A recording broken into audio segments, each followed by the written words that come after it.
nin had iyo jeer sarqaansan isagoo aan wax maandooriya isticmaalin.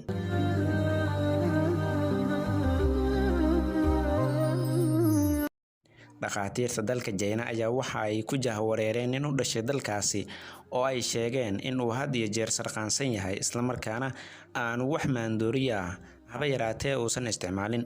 dhakhaatiirta ayaa waxa ay ugu dambeyn xaqiijiyeen ninkaasi calooshiisa ay ku nooshahay nooc ka mid ah bakteeriyada oo dhif iyo naadir ah isla markaana ay bakteeriyadaasi sababayso in uu sarqaansanaado sida lagu baahiyay Fox News oo social media ay ka soo xigatay.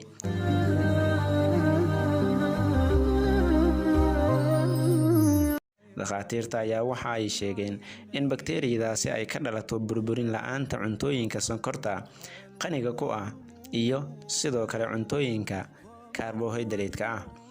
arrintaasina waxa ay dhibaato ku sababtaa beerka, waxa ayna cuntadaasi marka ay burburi weydo isku beddeshaa maandooriye qofka ka dhigaysa in uu sarqaansan yahay isagoo aan wax maandooriya isticmaalin. arrintan noocan oo kale ah ayaa inta badan aan soo wajihin dadka dunida ku nool, waana arrin dhif iyo naadir ah. تروي الحنايا والحنين ما أجمل